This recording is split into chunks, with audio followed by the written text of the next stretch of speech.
Welcome back. This is CSC220, Intro to Cyber. Today is Wednesday, 27 September. We are continuing with some finer points of our Chapter 3 review. We basically conducted a summary review of the highlights from that material.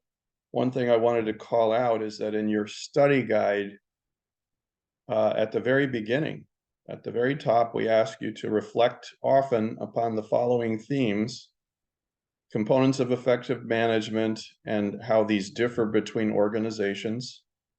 And that has to do with the different organization charts or different structure of leadership in those organizations.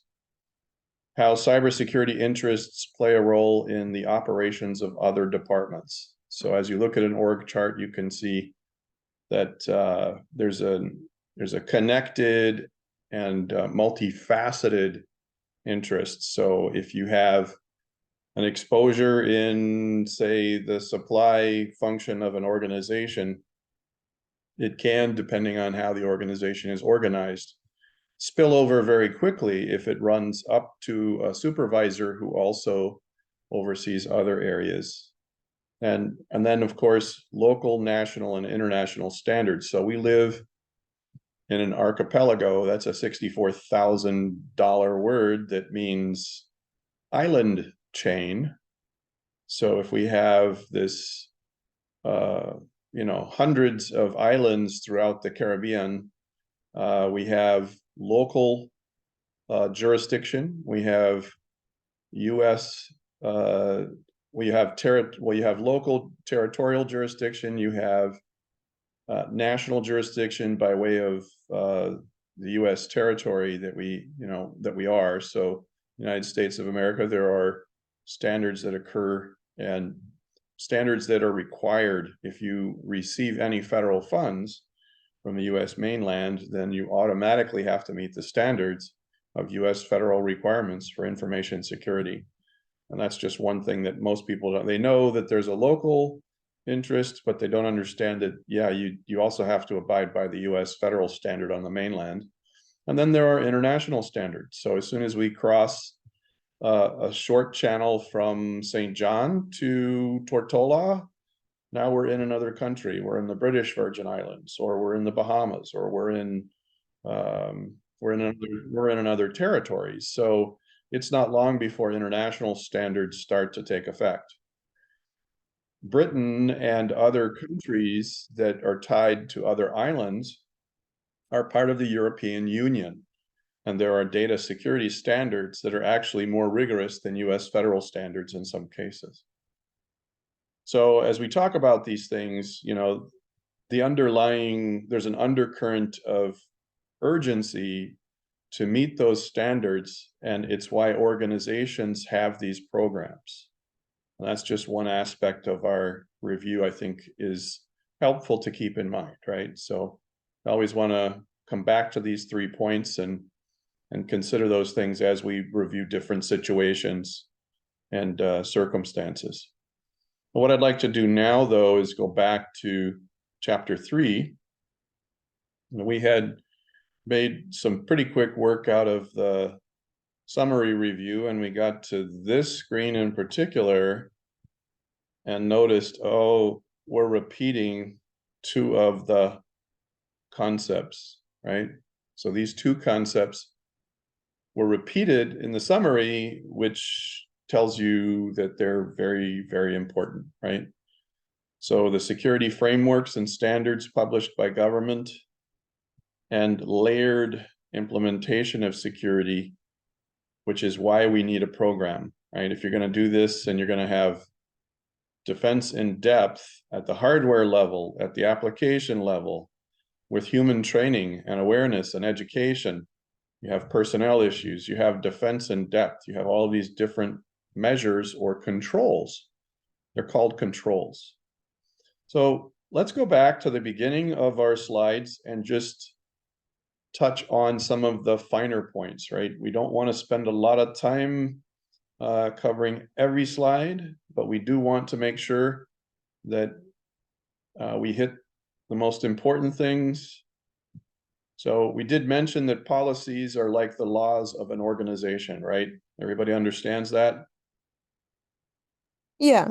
Yeah, that's just a given that and the standards help define how you comply with those standards, those laws. So standards can be thought of the metrics that you need to know that you're in compliance with the policies. Yeah. And practices are the formal guidelines that help you meet the standards, which in turn help you meet the requirements of law. Okay, so I hope you see the interrelationship there. A lot of times when we have problems with a cybersecurity program or cybersecurity exposure in an organization, it's because people don't understand that operational dynamic, that management component, you know.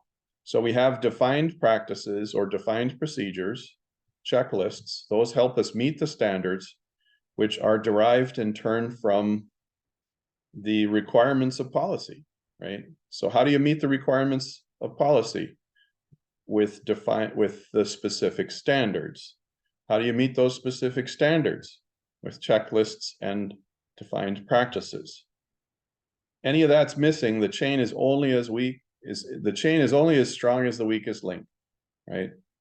So all of that together can be thought of as the architecture or blueprint of an organization. If you're talking about a blueprint for a program, these are essential components of that blueprint. And, you know, blueprints are drawings or diagrams, right? So these are the components that make up that blueprint. The management team operates like all other management units. So you can have personnel issues. You can have disgruntled employees. Let's see if there's...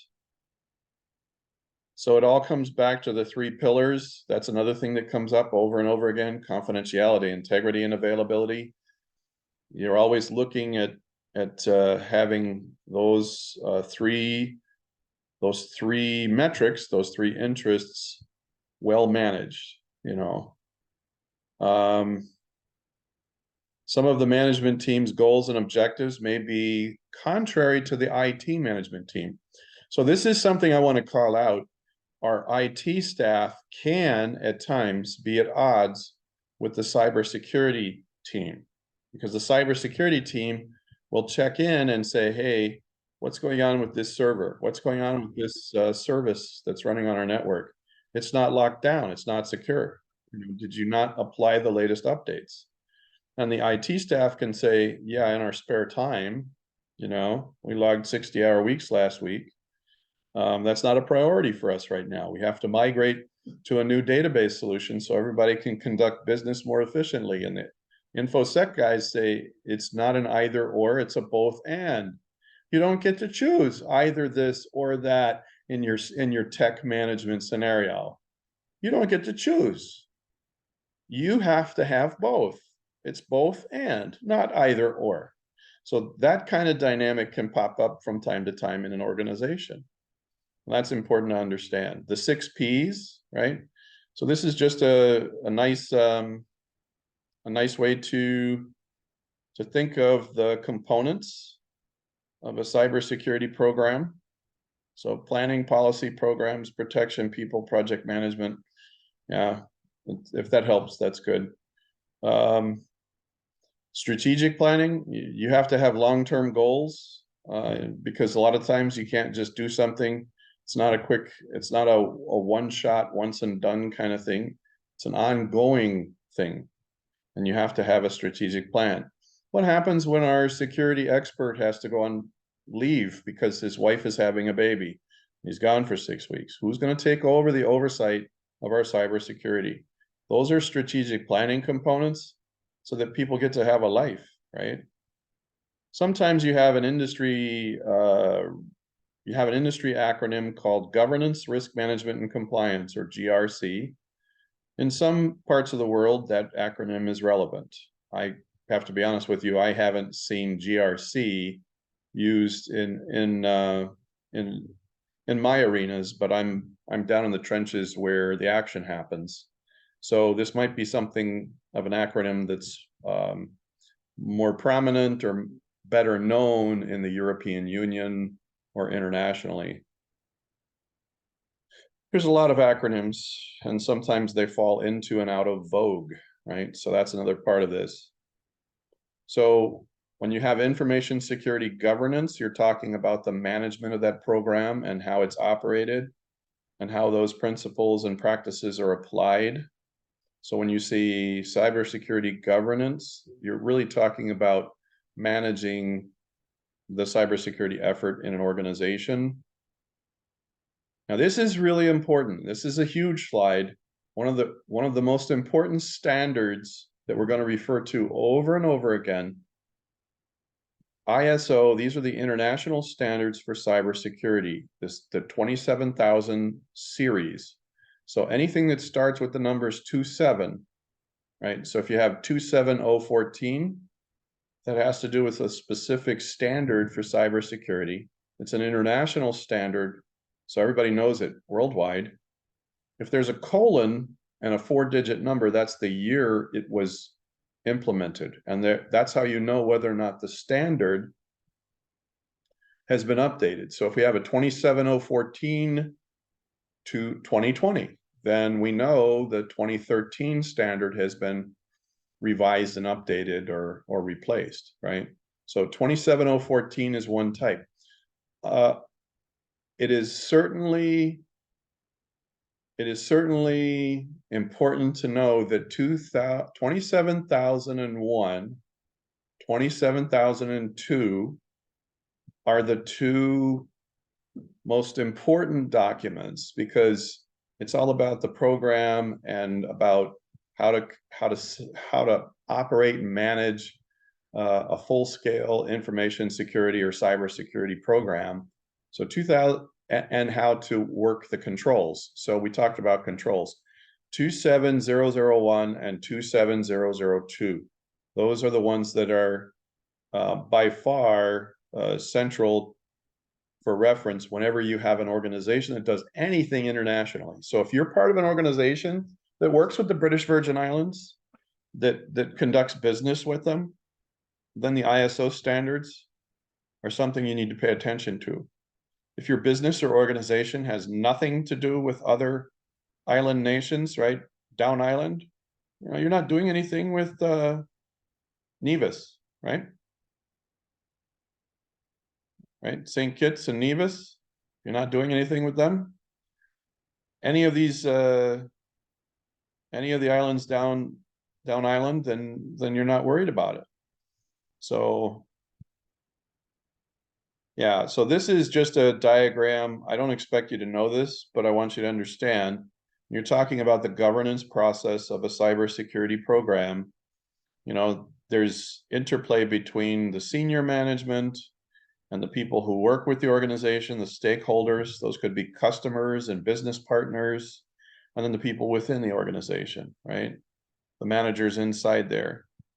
So there's all this process here about monitoring and evaluating and directing and communicating.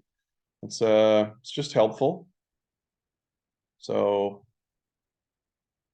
the roles and responsibilities, of course, Chief Executive Officer is the one that's ultimately responsible, and the Chief Executive Officer hires the Chief Security Officer, the Chief Information Officer, and in some cases, there's a Chief Information Security Officer who answers to the CIO. So in this diagram, what you're seeing here is a case where the Chief Security Officer is just as important as the Chief Information Officer. Here is one thing I want you to understand implicitly. Does everybody see where it says Chief Risk Officer? Yeah. Okay. That person is typically the money person. The Chief Risk Officer is usually the Chief Financial Officer. Because if you're at risk and something goes wrong, guess who gets to deal with it? The person who has to write the check for it. Does that make sense? So Yeah. the financial officer is really important to cybersecurity. And one of the biggest mistakes that are made is that cyber techie people think, oh, that risk management stuff, that's just a waste of time. Why do I have to explain about risk? Because the chief financial officer is not a techie person. The chief financial officer wants to reduce the cost of risk. And if you take technical exposures and translate those into risk a chief financial officer can appreciate, you will never have a problem getting support and money for what you need to do. But if you can't take the technical cybersecurity exposures and translate those into plain risks that are quantifiable in dollars and cents, you go to the chief risk officer, you go to the chief financial officer, you say, hey, I need $10,000 for a firewall. And the chief financial officer says, you're out of your mind. We don't have a budget for 10 grand. I mean, and money doesn't grow on trees. You have a budget. You don't have money in your budget. I don't have money in the budget. I'm not going to the chief executive officer who we both work for and tell the chief executive officer that, we're going to be short in our budget in other areas because you suddenly have to have $10,000. And this is really where the rubber meets the road. This is really where the gaps in an organization cause those cybersecurity exposures to become catastrophic. So it's the cyber professional who says, whoa, wait a minute. We estimate based on solid data that this is going to occur twice a year. And every time it happens, it's going to cost $50,000 a year. And that's twice a year. So my question to you is, would you rather pay $50,000 twice in a year or $10,000 right now? Here are my figures. Here's the risk analysis. Here's the risk management scenario. Here's what we stand to lose. Now, if you document that and the financial officer says, yeah, we don't have money, go fish. Then you go to the chief executive officer and you say, Houston, we have a problem. We're going to spend $100,000 at a minimum. Here's the situation. Here's the cybersecurity exposure. Here's what the cost of legal is for the lawsuit that's going to happen when our customers' financial data is exposed. Here are the fines and penalties that already exist in law and standards. We're going to have 50,000 of those hitting, $50,000 twice a year. So, what are we going to do? What are we going to do? Right? And that's when the chief executive officer says, okay, let's look at our budgets. $10,000 isn't that much, but it's certainly a lot less than 100,000. It's a lot less than 100,000, right? Does anyone have any comments or questions based on the information we have just related?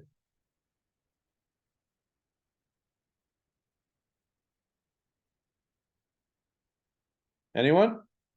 Can someone unmute their mic so we know? Yeah, we're safe. Okay, just want to make sure we're there. Yeah, that one screen and what I just explained right here is probably the most important aspect of risk management and why it matters. And if you don't get it and you can't translate cybersecurity technical exposures into dollars and cents for people who have to manage the risk in a way they can appreciate it, that is your failing. That's on you. Because you can't translate to common sense terms.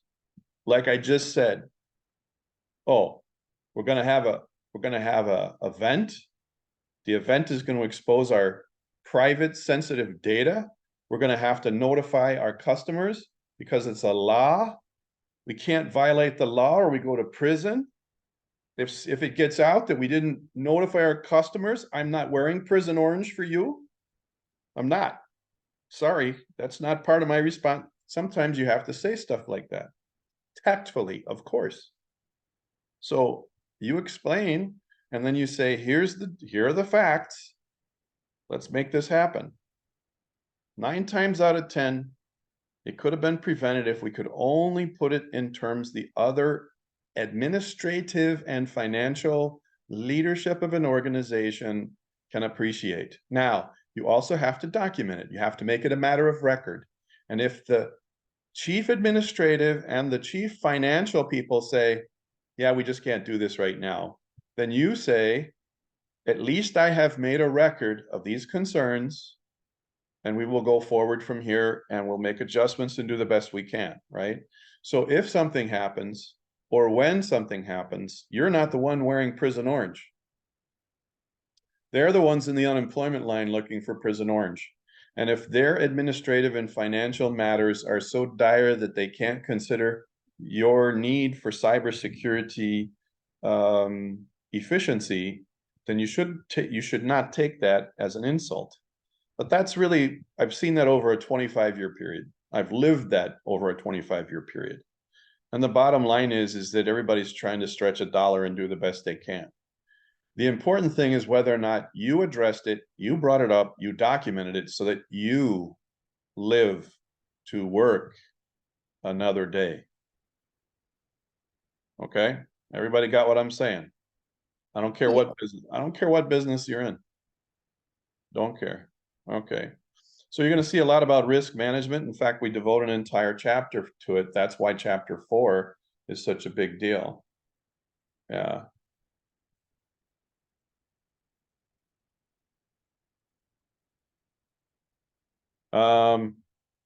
Okay. So resource management to use information security knowledge and infrastructure effectively and efficiently. These are kind of common sense, right? Performance measurements. How many things are we blocking? So if you have a program, you have infrastructure.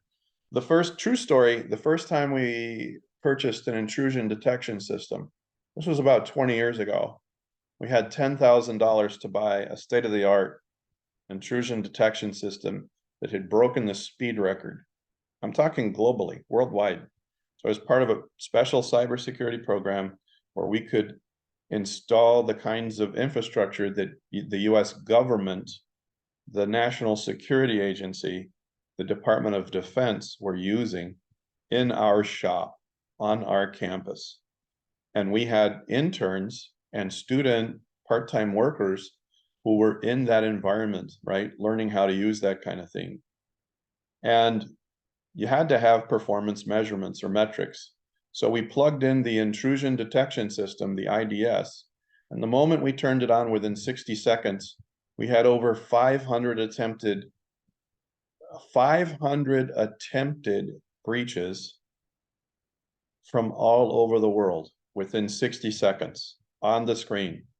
Romania, North Korea, China, Brazil, right? All over the place. Canada, Ukraine, Honduras, India, Pakistan, the Middle East, everywhere, 60 seconds worth.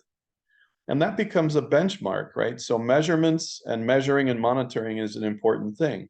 If there's a sudden increase, you want to know what your baseline is. If 500 intrusion attempts are occurring every 60 seconds, you want to know, okay, what is it saying about the ones that got through? Or do you have any metrics about the ones that got through? There's an old saying, it's not the wolf you can see you should be worried about. It's the wolf you can't see you should be worried about, right? So policy, standards, and practices, we've already discussed this, yeah? Policies should never contradict law. Let me say that again.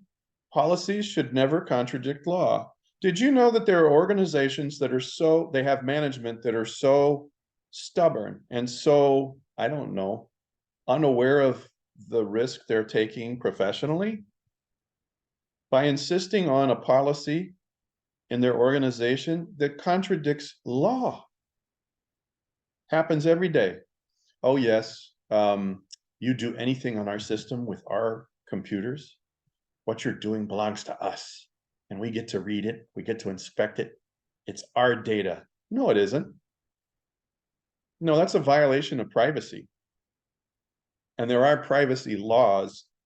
And if you're dumb, you have a policy that says you get to read somebody's personal email because they were doing something during their lunch during their lunch break, and it was legitimate, and it wasn't disruptive of during the work schedule. They weren't on the clock. But you thought just because you put a little blurb on your screen that says, yeah, all data is ours, that you actually got to practice your daily operations as if it was actually yours. If you stand up in court and say you have the right to read people's personal emails just because they work at your job site, you're going to have a bad time in court. And that happens, right? So that's just another aspect of this that's really important to manage. Now, policy is one of those founding components of an effective program. And you got to have a policy that you can enforce. If you have something that you can't actually do, it does you no good. It actually hurts you to have a policy that says this is what we're about and how we're going to operate. And if you can't do that, if you have the paper, that doesn't protect you one bit. It's what you practice and what you actually do that has to match the policy. That's another misconception of people, managers, who think as long as they have a written policy, they're covered. No, you're actually worse off if you don't enforce it uniformly, if you don't use it. So if you have a policy and a procedure, you better use it. If you're not using it, you better change the policy and the procedure. This is just management 101. But believe it or not, there's an awful lot of now this is a very useful slide, and this is probably one that we can refer to over and over again. So at the top is policies, then you have standards, right? And then guidelines and procedures. When you have defined procedures, those are based on recommended guidelines that are derived from the standards, which help you comply with the policies. Yeah, that's probably the easiest way to walk through that. Now, it's important to understand that standards usually come from industry and government. NIST is right here. And NIST also has guidelines. So sometimes they have like checklists and guidelines. They have supplemental things. But NIST is the one, and ISO. NIST and ISO are right here. Standard publications, 800 something. That's the US federal standard. What's the ISO number again that matters? We just went over it. Someone, unmute your mic. What's the number? 27,000. 27,000. Yes. Yes, you win the bonus today. Woohoo! So special publications from NIST, if they start with the number 800, those are US federal standards, right? ISO 27,000, those are international standards. Now, let's talk about something really gritty. Let's pretend that you have two standards, international and US federal, and one of them conflicts with the other. We're not going to tell you which, but we will tell you that one of the conflicts is clearly a case where the one standard is not as strict. It's a looser thing. It's not as strict. And the other standard is much stricter. Which one should you follow? The loosey-goosey one or the stricter one? The stricter one. Okay, that is the correct answer. May I ask, could you explain why that would be a better thing to do? It would be better because the stricter one would cause less harm to information security, whereas the loose one might not offer enough protection. Perfect. It's likely that the looser one, those standards are met if you just do the stricter one. But if you do the looser one, you're only meeting some of the standards of the stricter one. So the question then is, okay, which do you want to be in trouble with? US federal authorities or international authorities? And I know what my answer is. I don't want to be in trouble with any of them. That's another aspect of this that is really hard to parse out. When you read your textbook on this stuff, I know it's not that sexy, But what we have to do is put it into context, right? So we have territorial standards. There are VI government standards. And if those VI government standards happen to cover something that is not addressed at all in the federal, you must meet the territorial standards and the US federal standards if you use federal money. Okay? All right, these are just definitions, right? And used strong passwords, frequently changed. So these are examples of policy, standard, practice, and so on. This is also a good slide just to familiarize yourself with, because in the module assessment, I'm going to be asking you, I'll give you one of these statements and say, is this a policy statement, a standard statement, a procedure, right? So this one slide 15, this is really helpful. Any questions?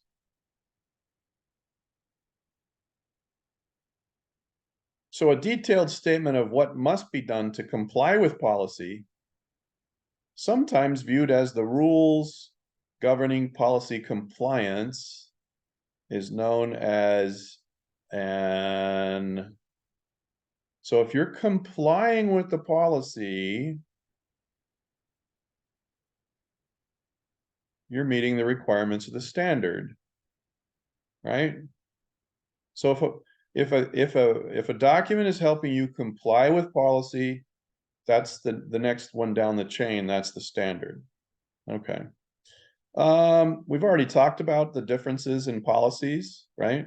How you can have something that's true for everything and everybody organization-wide. If it applies to everyone, no matter, that's enterprise information security policies. If it has to do with a certain issue, like when the data center is on fire, when the data center is on fire, all personnel have 60 minutes to evacuate the data center before we hit the halon gas. There was a case where they had fire suppression systems and they had doors to lock to make sure the fire wouldn't spread, and employees got trapped inside. And when the halon gas was released, it extinguished the fire, but it also extinguished the lives of everyone trapped in the room. That's a true story. So you want to make sure that you have a policy about what was called exigent circumstances, right? An issue that's urgent, that's called exigent. You can break glass, you can do special things when there's an issue that presents. Yeah. And those are really, those don't operate except if the issue comes up. The system specific could be email security policies, could be file sharing policies, could be website policies, application policies. Those have to do with systems. Application that has to do with software or hardware or networks. Any questions about how we break those out?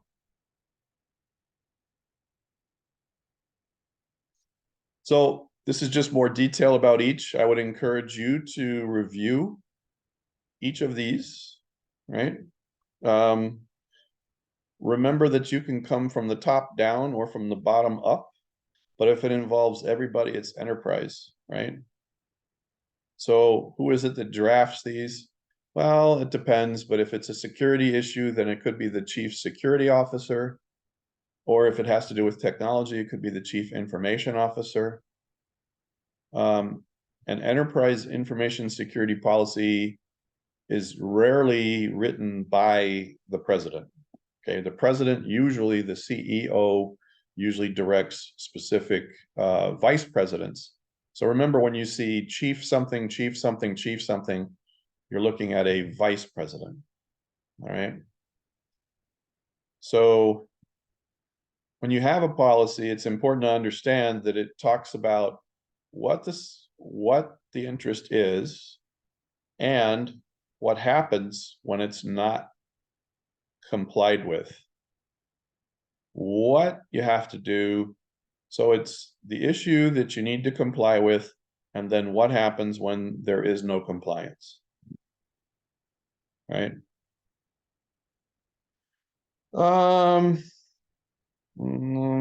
Yeah, the responsibility for security is shared by all members of the organization. Yeah, so in cases of the enterprise information security policy, you're addressing everyone, but then there are these special policies that only apply to people who manage the systems, who manage the websites and so on. We're not going to go into the weeds on this, but it's good information to have access to. And here's any questions, comments, or observations on enterprise stuff?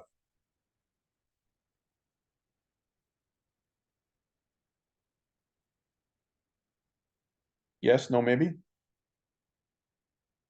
Nope. Nope. Okay. Issue specific, we've already given you an example about the data center fire, right?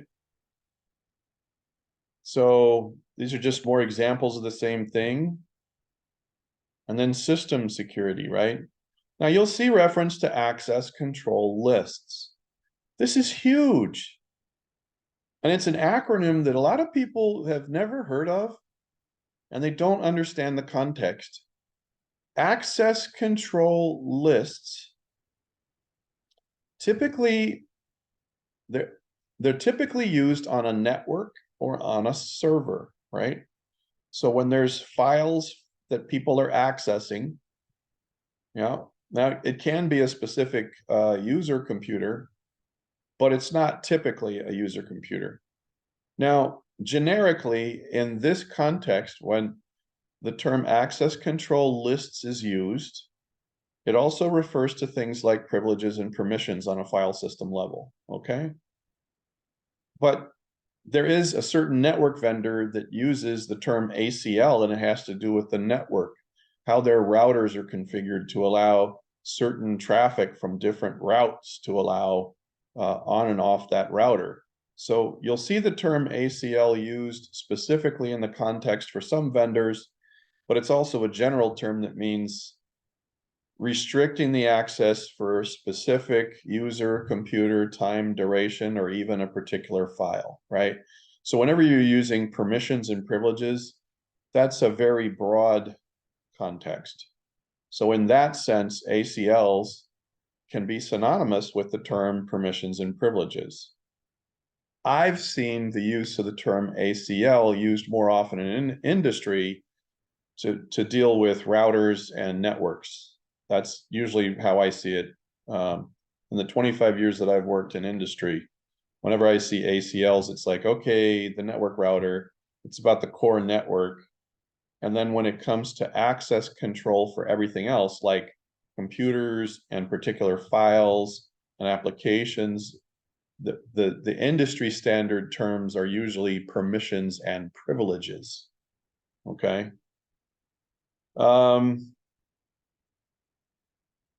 Let's see, developing and implementing effective security policy. So when you're looking at a program, how do you come up with these policies? How do you make them work? Right? How is it you get people to actually follow them? And so it just kind of breaks out the phases: development, dissemination, reading. Did you know that reading and comprehension is a formal task? Hello, hello. Have any of you interviewed for a job and then you get the job and then you have to read something and then you have to like take a mini test? They make you read stuff and you have to sign that you've read it and understand it. Yeah. Yeah, when you sign, you're saying, I read it, oh, and I get it, I understand it, and that's why I'm signing. That's what they're doing.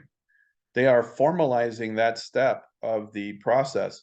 And then they're going to expect you to follow it. That's compliance. And if you don't, then they're going to enforce it where somebody has to pay a penalty for not complying, right? So that aspect of policy management is really where the rubber meets the road. We've already said that if you don't practice the policies and have ways to implement them, that there's really no point in doing this. Now, we said earlier, what was the acronym I asked you to consider instead of CETA? Does anyone remember?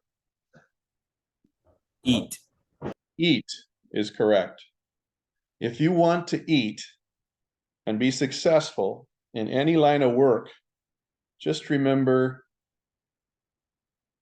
you have to eat if you want to eat. You have to work education, awareness, and training. Now, I mean, their acronym is certainly more precise. So either works. Education, right? So people receive formal training, you know, and this has to do with knowledge, skills, and abilities, right? There are distinctions between the difference between education is that you're learning about the concepts. I would say when you're training, you're developing the skills and you're applying the concepts. And then awareness is that you're poised and ready to put them into action, right? Because there are triggers, there are indicators when you have to roll up your sleeves and use those skills and abilities, the knowledge, skills, and abilities. So awareness is part of that. It's a critical ability, and it's usually where we fall down. People get all this training and then they're just not on watch. They're just not alert. Alert would be a better word. I'm sorry. I'm kind of stuck like a broken record today. Alert. Awareness is really about alertness. Vigilance. And people get tired of being vigilant, especially when people cry wolf. If your users are fully armed and aware, and then they see something and they call it out, one of the biggest mistakes is how that is handled. You want, even if it turns out to be nothing, you want to thank people for calling it out. You want to make a big, you don't want to make a big thing out of it, but you want to express, you don't want to say, oh, no, weren't you paying attention in training? This isn't that at all. Gosh, maybe we need a refresher. See, if you shame or scold your people, when they're aware and they're alert and they call out something, that could be the worst thing that could happen. So part of alertness is honoring and respecting and reinforcing in a positive way any and all cases where users help you. You don't, and believe it or not, there are too many knowledgeable cybersecurity and technical people who are absolute jerks when it comes to how they deal with their users. This is something that I hate. I view people with attitudes like that in cybersecurity and in technology as a detestable and reprehensible thing. Because what they're doing is using their power with their knowledge to feel important about themselves. It's one of those abuses that you see in some places, and I like to snuff it out. I like to snatch people up and say, you know, it's good that you know this stuff, but the fact that you make people feel dumb about it is horrific. And if you don't stop that, you need to find another place to work. So no-fly zone here. If Mary calls something about her screen out to you, then you bless Mary in an appropriate manner by responding to her professionally. And if it's a false alarm, then you thank Mary for her vigilance, even though it's a false alarm. And you don't, I'm just keeping it real. This is where we have a lot of problems in cybersecurity programs, okay? We don't spend the time coaching our cybersecurity professionals and our technology professionals to work properly in a customer service context with the users they are hired to serve. Have any of you had a tech support call where there was an obvious attitude on the other end? It was tech support, and they made you go through a checklist and you tried to tell them, it's like, no, I've already done that. And they make you do it anyway, right? And they have this attitude. Has anyone ever experienced that? Yes. Yeah. How'd you feel about that? Did you want to go back for more?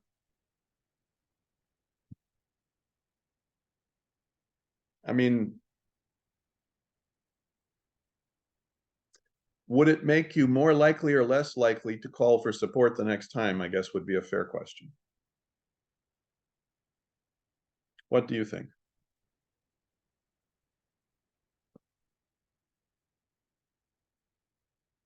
What do others think? I mean, yeah, obviously less likely. No one wants to deal with someone that seems rude. Right. Right. Yeah, obviously. It's a customer service dynamic, right?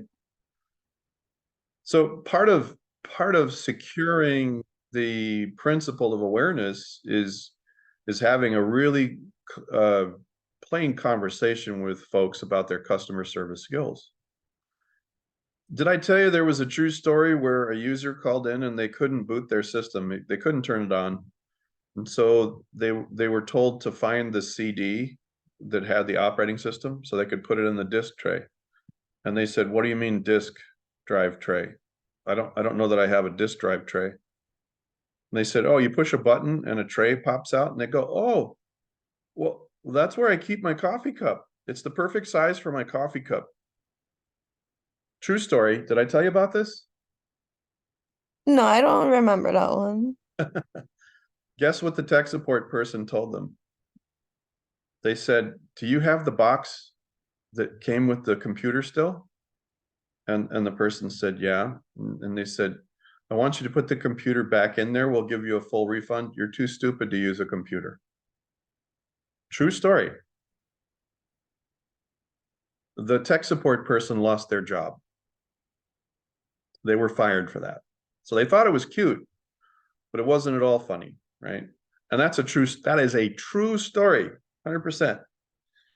So that's one of those things that really matters, right? It's a subtle thing, but it's one of those things that I would emphasize. So there is a NIST framework. There's a NIST standard for frameworks and risk management framework and information security frameworks. We'll have a quick index of numbers for you. You want to be able to identify which special publications are provided for which purposes.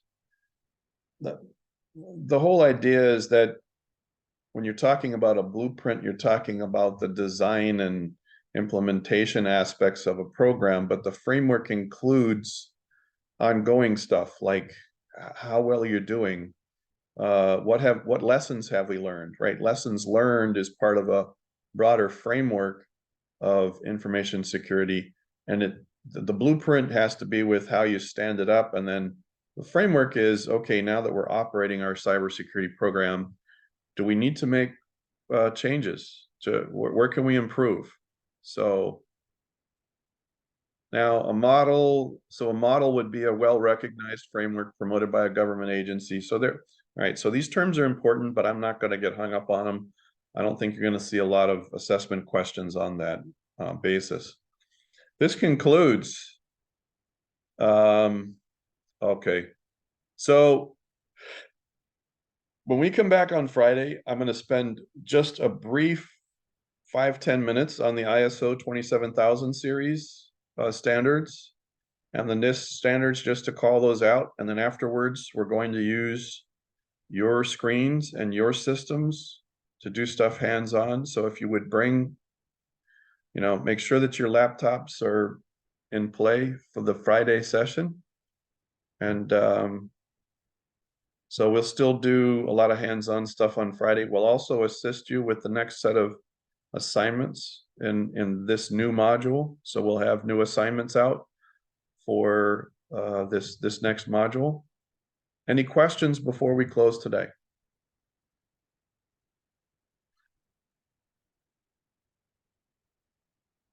Thank you. Yeah, you just for reference, you said the ISO 27001 and 27002 is in relation with information security, correct? International. The 27001 and the 27002 are like the foundation of all the standards. Okay. So they're in a sense, they're like the first 5 books of the Bible. Or it's like the foundation of a house. So 27,001 and 27,002, and I want to cover that briefly on Friday, but yeah. And they are the internationally recognized standards, but all the other standards kind of flow from 27,001 or 27,002, or they extend those. They either flow from that or extend those two first documents. Does that answer your question? Yeah, okay, thanks. Okay, thank you for asking. Any other questions? All right, we'll see you Friday. Thanks for joining us. Bye-bye for now.